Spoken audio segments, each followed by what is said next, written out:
And good morning, everybody. We are live, and it's Friday. We've made it to the end of the week. I am sparkling. So on my Facebook feed, I've got some rainbows coming out. That's how I feel this morning. Lots of happiness and rainbows. I feel great, actually. And you may be wondering what this is. This is not something to hit David with. It could be. Although it could be if I needed it, but I don't need it because he's a wonderful person. I love him. Anyway, so a couple of things. I want to talk about what I have here in my hand, and David could explain this one a bit more. So this is a mile roller, which I'm not exactly sure what the translation is, but I know ma also means horse. That's the closest thing I think it to. I think it's so. I was introduced to this device as a way to do self chiropractic and massage. You lie on it like a foam roller, but this is no foam roller, it's wood. These little bumps here press into the muscles on either side of your spine. The spinous process goes in here, and you slowly work your way down your spine. It's not for the faint of heart. This is a little bit of an aggressive tool, but it works really good. It takes a while to get used to and to learn how to use, but very good thing. So let me show you a couple of other things you can use for self-massage, muscle release. We have here this one. Yeah, these are really I thought that when you first brought that, when you moved in, I thought that was like I don't know, some sort of a coat hanger or something. Well, like if I wanted to, I'm like, I wish somebody would push on my shoulder, the muscles of my shoulder. You can hook that over onto it and then use these to push down. It transfers the pressure here. I can push onto areas of my back, right? So for different places where it's difficult to reach, this is an invaluable tool. Then we have a couple of rollers, foam rollers that you may be two items. So this is a foam roller that is mine that I have, and you can see it looks sort of like a big rugged tire. And so it has all these bumps to really get into the muscles. It's very hard. So this is one you also have to be really careful with, particularly if you haven't done this in a while. It can really hurt, but it's very effective because of the grooves and the bumps on it. Oh, yeah? Yeah. Sure. And it's smaller, so you can put it in smaller places of your body, which is what I really like. And then we have the big boy, or the smooth foam roller. That's a little softer. I mean, it's still firm, but it's not as rugged or soft. It's a little, and it's very long, so you can like lay your whole body on it. This is the one that you use a lot. So we have this one as well. So these are all really great tools to, if you have some muscle tension or, you can feel your muscles really, I don't know. Do you have anything else to talk about that? Yeah, self-massage is one of those things that it's incredibly important. I mean, when I was in massage school and they talked about it, essentially what you're doing, and this is the easy way to do it is to use coconut oil or some other oil that you like, and just apply it to your whole body every day. And it does a few things. One, probably the most important thing, is that it keeps you literally in touch with your body. It puts you in your skin. It helps you find areas that you have forgotten about. We forget ourselves, and areas of tension, areas of non-use. This is where problems develop when you do not have neurological connection throughout your whole body. And an easy way to do that is to just ignore it. And a lot of people do that. They just ignore themselves. Well, it's easy to do. I have this thing going on in my neck. There's just a tense muscle. Now, if I were to ignore that, it could turn into a really big problem for me. He's a massage therapist, so I have him work on it. Yay! And also the other point is get a massage therapist in your home. I've manifested a massage therapist. That's just one of these tools. that's the best way to take care of this. But seriously, you can start with something like this, or get, any of these foam rollers, but you really should get something to do a self-massage, or if you can, have a massage on a regular basis, like every other week or once a month, whatever you can afford and do on your own. It can be pricey. Having said that, we are actually going to take next week off from working out with the kettlebell. And I wanted to talk about that a little bit, because I've had people that work out all the time that are afraid to take time off because they're afraid they're not going to be able to jump back in. But it's essential that you take a break every once in a while. We haven't taken time off from a kettlebell workout in months and months. Since California. Which is New Year's. So it's been about 4.5 months. Mm-hmm. And I actually did a little bit of kettlebell while we were there. Yes. And yoga. And it doesn't mean we're not going to be doing anything. We'll be taking walks. We'll be resting. I have yoga class that I teach. So it's not like we're going to do nothing, but we're taking a break from the kettlebell just for next week. It's essential that you do that to let your body rest and heal. And also it creates a little excitement. I'm already excited about starting up the week after because I'll miss it. And so that's the way I feel about when I stop a routine and start back up again. It's actually, for me, it actually gives me energy. For some people, it's hard to start back up again. So you just want to follow us. Take the week off next week, or do your own thing next week, and then the following week we'll be back on same time, Monday through Friday, 6 a.m. Eastern Standard Time, to work the kettlebell with you. But it is essential that you take some time off. Some people take 3 days, and I've heard trainers say, "Oh, I'm going to take more than 3 days off." Well, we're just going to make it a week because we do other things. Yeah. We'll play volleyball. I'm excited to get out and play some volleyball. And if you don't want to take the week off, we have months and months and months of archived videos. So just pick one.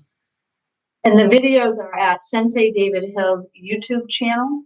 Mm-hmm. So you can go there and maybe evaluate your basic moves, and take a look at, you can also video yourself and when you're working out and send it to us, and we certainly would be more than happy to take a look at your form, because as we know, form is important.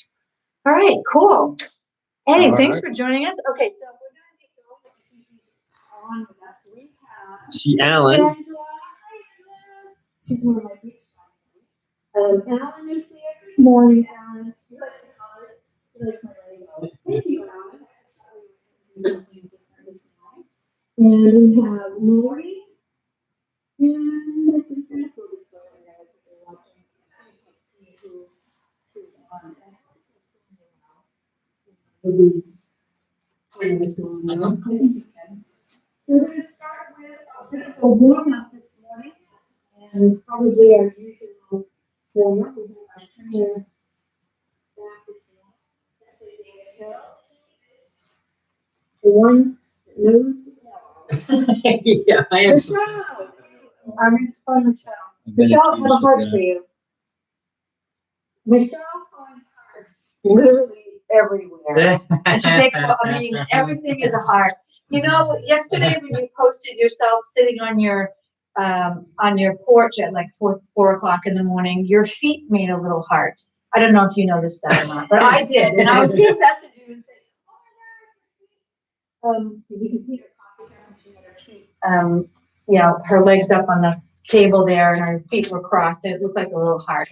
All right, let's get going, and let's move our bodies and some hops.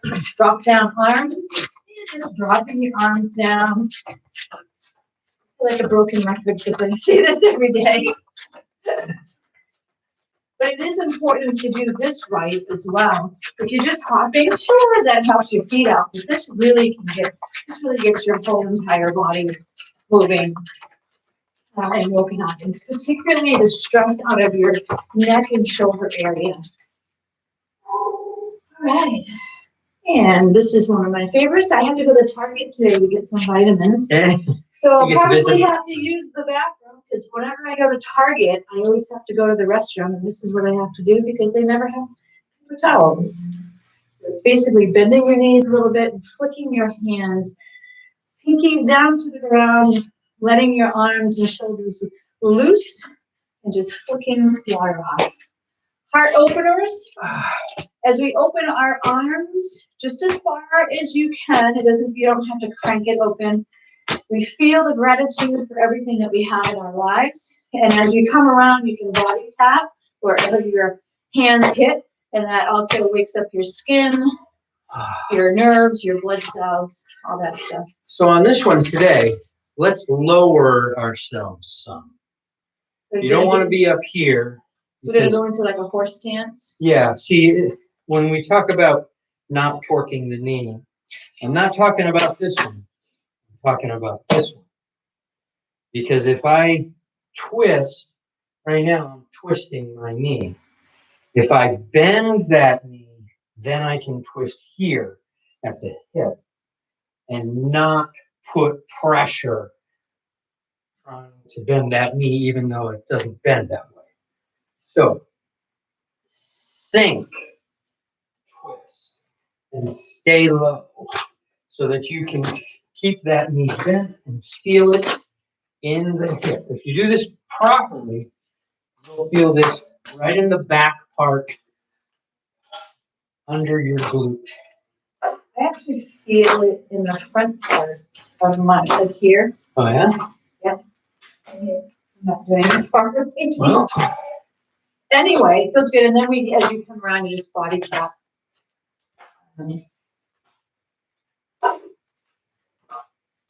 I do feel it in my glutes because you have to, in order to bend down like that, you have to engage your. When you bend down, then, so you have muscles that do external rotation, and then you have muscles here that do internal rotation. So if I plant that foot and I turn to that side, I am stretching my external rotator. People who have numbness down this leg, if they do this stretch properly, it will open up the muscle that's over the top of that nerve plexus and alleviate some of that tingling numbness that can happen in the legs that eventually leads to sciatica.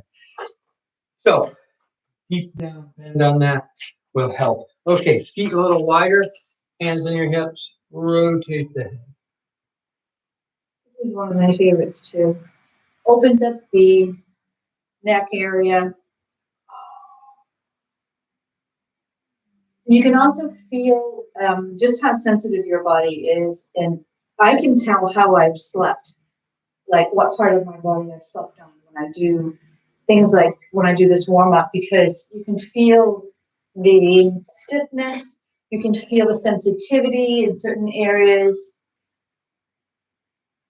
Really get you in touch with your body, get you woken up for the day.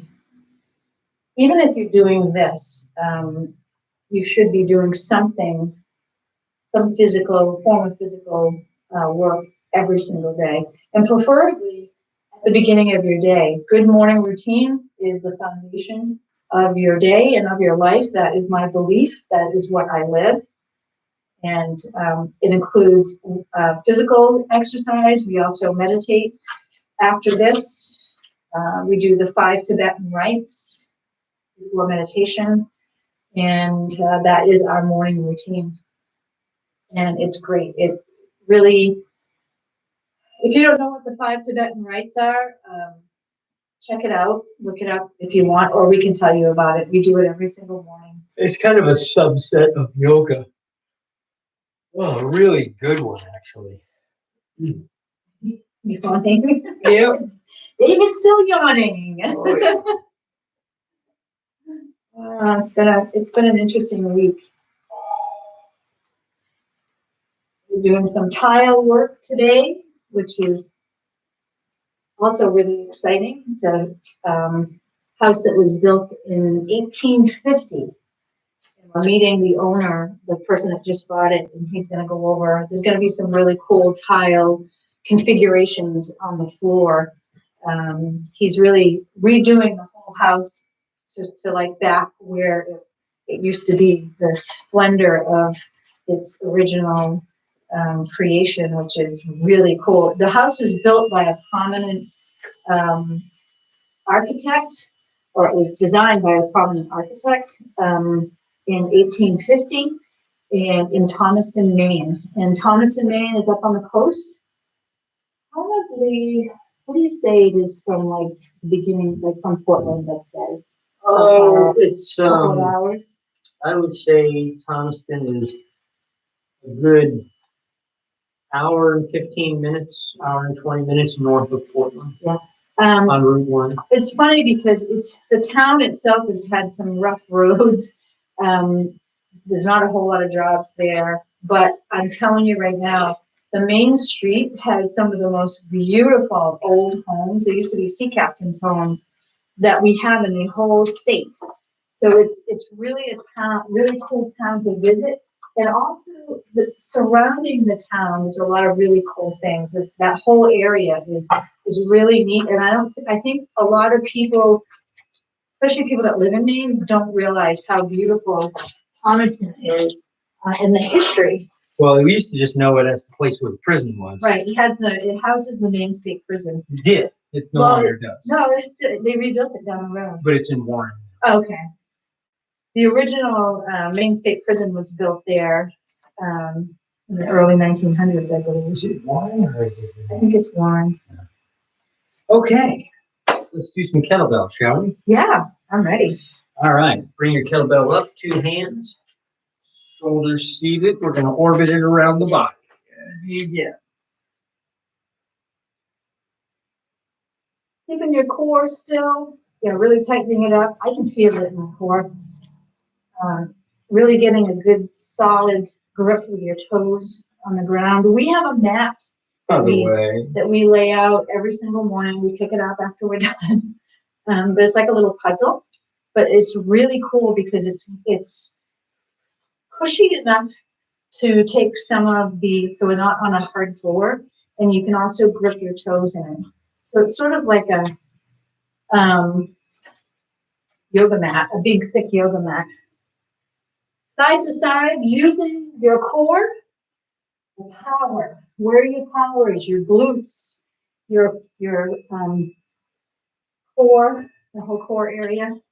So shoulders seated, and as you side to side, you're using the power of your body.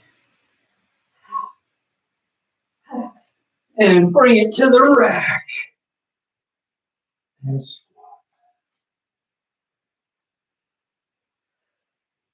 hips back. Make sure your back is not curved or concave. Like not bending over. You want to make sure your hips are going back. Now, we're going to swing it to the outside. Change to the other hand.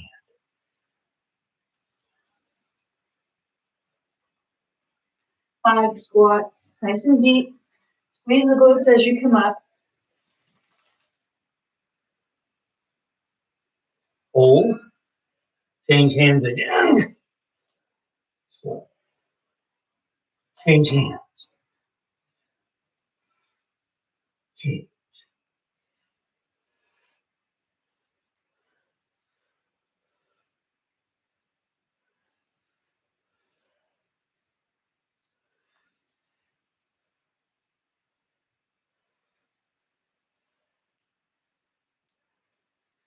Eight, 2 more.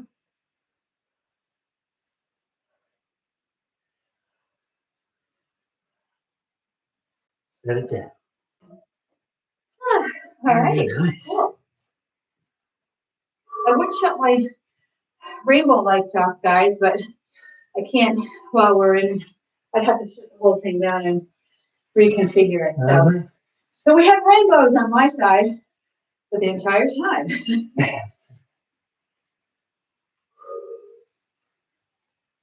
Okay, so we've done some low windmill lately where we are bending down and lifting. We're going to do the same thing with the kettlebell overhead. Now this one, you can use a lighter one if you like.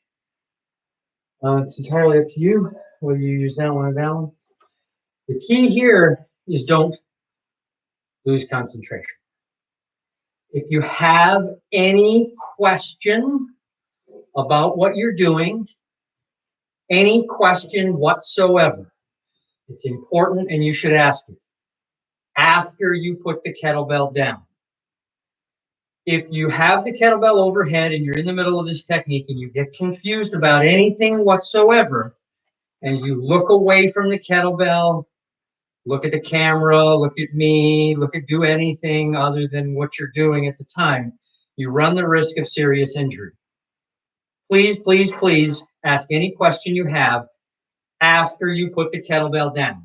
And by That's the way, all I ask. And by the way, you're working out at your own risk. That's right. We are not responsible for any injuries that may occur while you're working out. So you need to pay attention. Okay, so without the kettlebell first, pointing the feet to the side, hand on the inside of the thigh, other hand in a rack position. Look at your fist. Pretend there's a kettlebell in your hand. Do not take your eye off your fist as it swings to the outside and the hip kicks back and you go all the way overhead, elbow on your knee. Raise up with the arms straight until you're in a lockout position, and then return the kettlebell to the rack. So this is actually the bent press to the high windmill. So I swing it out, Probably gonna use my smaller one. kick my hip back, press the kettlebell up to lockout. Remain locked out as I do a high windmill, and then return to the rack position. Lexie's right behind you, by the way. She got her bench. She's laying on the mat behind us. Okay. Okay. So feet pointing straight ahead. Thumb back. Grab the bell. Swing it to the rack position. Turn your feet 45 degrees. Hand on the inside of the thigh. Look at the bell. Swing it around as you kick your hip back. Press to a bent press. Now rise to a high windmill. Return it to the rack. Bring it around. High and high windmill. 2. Return. Bent press. High windmill. Return. 2 more. Bent press. High windmill. Return. Last one. Bent press. High windmill. Return. Point the feet straight ahead again. Swing and change hands to the rack on the other side. Turn the feet. Hand on the inside of the thigh. Look at the bell. Swing it to the outside as you send the hip across. Then press. High windmill. Return. Then press. High windmill. Return. Third one. Fire the lat hard.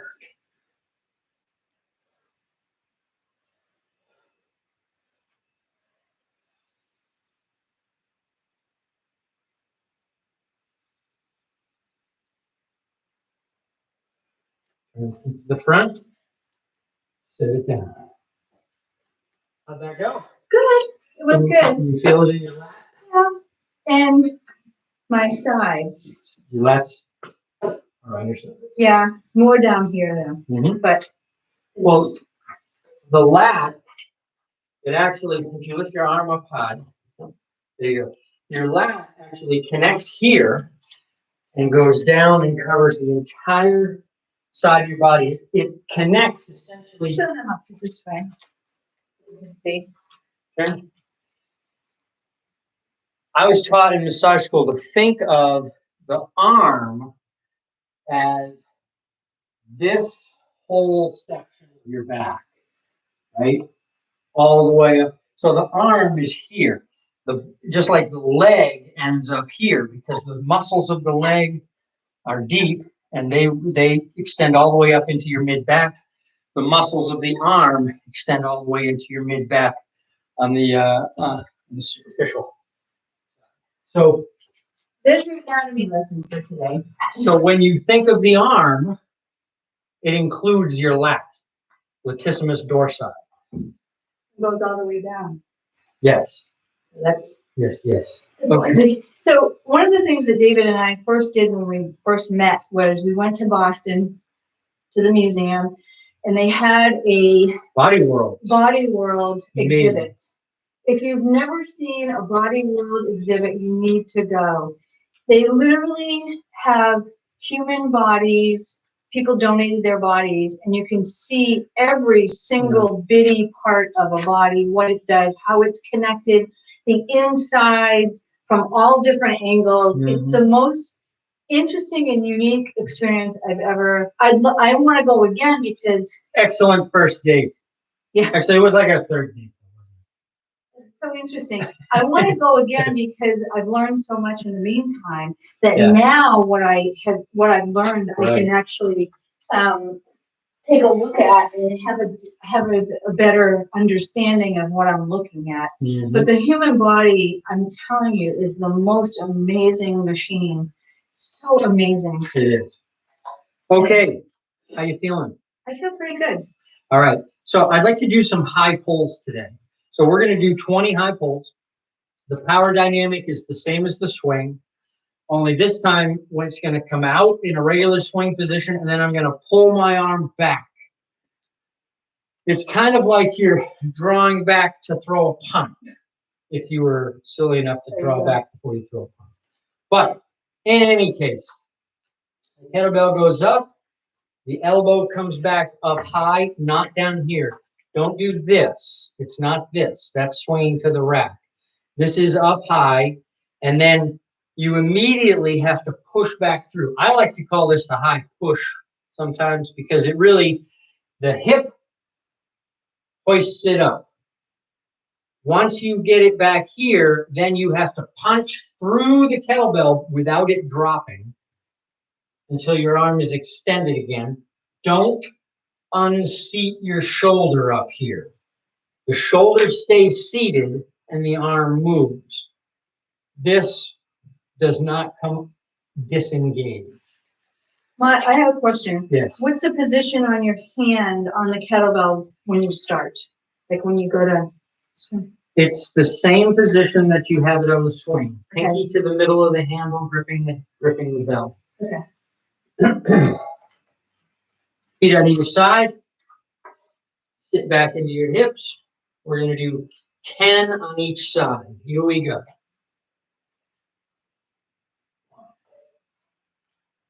2, 3, 4, 5, 6, 7, 8, 9, 10. Change hands. 1, 2, 3, 4, 5, 6, 7, 8, 9, 10. Okay. So what I noticed I did was in the beginning on this side, I wasn't using my hips. That's right. I was swinging. And you were using your arm to do it. So I fixed it, and much more pleasurable. And it was also easier to gain control of the much easier push pull because I had the energy was coming from here, not from here. You got it. This is where problems happen with kettlebell. People are like, that's too hard for me to do. If it's too hard for you to do, you're probably not doing it correctly. Kettlebell is about making it easy. if you try to pull this up with your arm and then push it back with your arm, one, your arm's not going to be strong enough to do it. And even if it is, it's only going to be able to do one or two. Yeah. We need you to be able to do this all day long. Now, these are tricky to start. So when you start these, they're kind of tricky. I've really improved on mine over the past few months, but you have to do it. You have to try it. Now, what I'd like you to do is try using these tiny little kettlebells. Okay. Double high pulls. Right. So 2 hands, double pull. Give it a try. How's that feel? Great. So much easier, isn't it?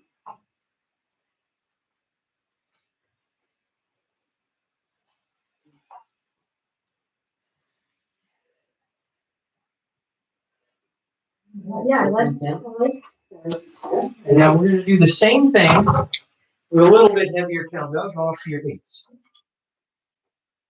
And do just as many as you want to do. Do 5, do 10, do 6, it doesn't matter.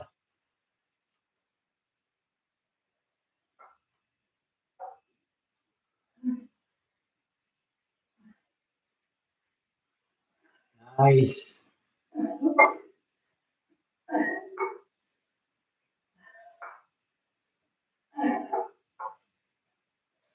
Good. Sit down. Now, that was considerably harder, but not harder in terms of the strength needed, harder in terms of the coordinating. Yeah, yeah. Right. Yeah, one side was always. That's right, because our brain has a very difficult time working bilaterally, working both sides at the same time. It was funny because there was no time where both sides were equal, and it kind of went back and forth. Yep. Because I was probably adjusting up here. Yep. Like if it was. But this is the point.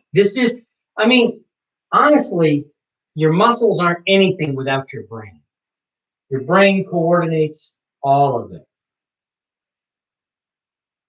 Doing our exercises in a way that doesn't just challenge the muscle fibers, but challenges your ability to juggle those kettlebells. That's where we're at. Okay, go ahead and set those guys aside. Actually, I think I'm done for the day. Do you want to do one more set of swings? Yeah, set of heavy swings. Probably. So grab the kettlebell of your choice, heavy if you like. Yeah. That's the 16. That's the 20. All right. So let's do 40 swings. Yes. All right. Here we go.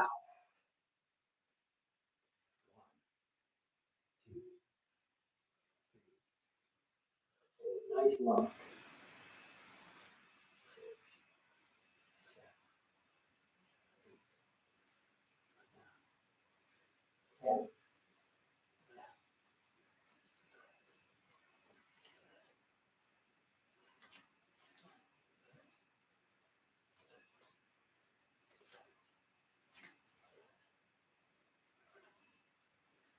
20. Good. 20 more. 1, 2,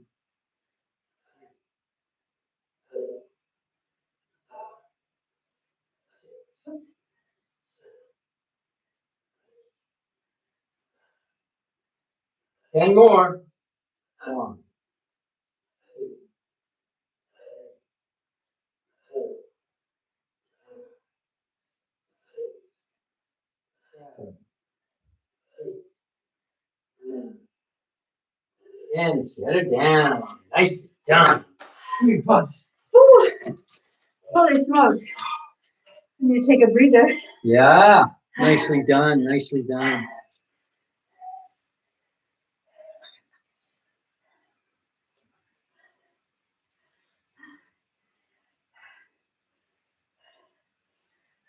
It really taxes your cardio. It does. It Pretty does. amazing, actually. Thank you guys for joining us this morning. As we were saying, we are going to take a break next week, but we will be back the following week. Looking forward to it. take some time off or do something different or continue with the kettlebell. Sensei David Hills at YouTube. You'll have months and months and months of recorded sessions that you can kind of revisit your form. Or choose to do something different. We're going to play some volleyball, take some walks in nature. I do yoga still, so I'll continue to do that. And then we'll be back the following week. And sending all of you love, joy, peace, and happiness. Some special healing energies to my friend Aggie, who is in the hospital in Mexico. They did find a blood donor for her yesterday, and we have a friend of David's, a wonderful friend, Roger, who's waiting in the wings in San Diego to be able to donate some blood as well when needed. But I'm going to be sending a link out. What we're asking for is for people to donate 10 pounds, or I think it's a little over $10 for each person. If you can spare $10 or 10 pounds, and if we get, the goal is to raise money for her to be able to come home. She is stage 4 cancer, but she's not giving up. I've never seen anybody in my entire life that has this much courage, determination, will to live. She's very young. I don't know how old she is, but she's a lot younger than I am. And she is not giving up. She literally was in a coma for 11 days and has traveled from the UK to Mexico to get some special treatment because they told her in the UK that there was nothing left that they could do. Literally gave her a death sentence. And but she's not giving up, and we're not going to give up on her either. So you'll see that link come up. It might be today, it might be tomorrow, but please donate if you can. Donate on behalf of a loved one that you may know that has had cancer or that has passed. In memory of someone is a good way to do it. Or just because you're a generous person and want to help other people out, which is what David and I are on a mission to do. And sending special healing energies for anyone today in the world who needs it. We love you. Thank you so much for joining us for this edition of Kettlebell Training with the Human Empowerment Experience LLC. And we'll see you week after next. Take care, everybody. Bye-bye.